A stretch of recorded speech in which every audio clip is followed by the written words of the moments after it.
iyadoo maalmo kooban ay ka harsan yihiin xuska maalinta qarannimada Jamhuuriyadda Soomaaliland ee 18 May ayaa waxaa caawa howlgallo ballaaran oo sare lagu qaadayo ammaanka gobolka Togdheer bilaabay ciidanka booliska gobolka Togdheer oo ku gaashaaman gaadiid kala duwan ee ay ku howlgalaan. howlgalkan lagu baarayay gaadiidka iskala kala goosha xaafadaha magaalada Burco ayaa waxaa hogaaminayay taliyaha qaybta booliska gobolka Togdheer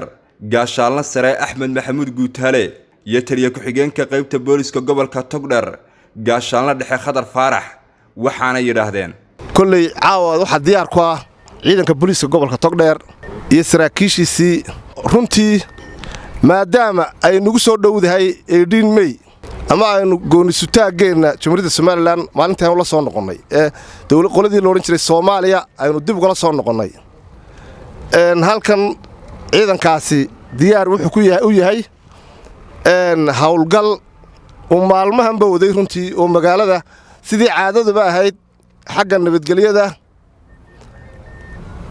ayaa caawa haddii alla ka dhigo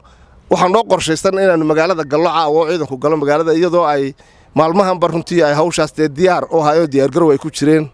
dadweynaha gobolka Togdheer ee sharafta badan oo had iyo jeer gacan buuxda siiya ciidanka booliska ama wada shaqayn dhow ay leeyihiin waxaan iyagana si gaar ah uga codsanaya inay ciidanka booliska gobolka la shaqeeyaan amnihan in ay si dhow iyagoo nala shaqayn jiray awalba inay nala shaqeeyaan oo ciidanka qadariyaan oo tixgeliyaan oo shaqadooda ay ku tixgeliyaan had iyo jeerna ciidankana kelmadaan faraynaa waxa weeye runtii isagoo ciidankana ciidan bisil ah la soo baray la dhaqanka dadka iyo sida dhexdooda looga shaqeeyo iyo dacwooyinkooda loo qaadaba ay u tababaran yihiin aan ka codsanaya in ay ay dadkoodan ay ka dhex shaqaynayaan ay ay u turaan in aad si wanaagsan oo cadaalad ku jirto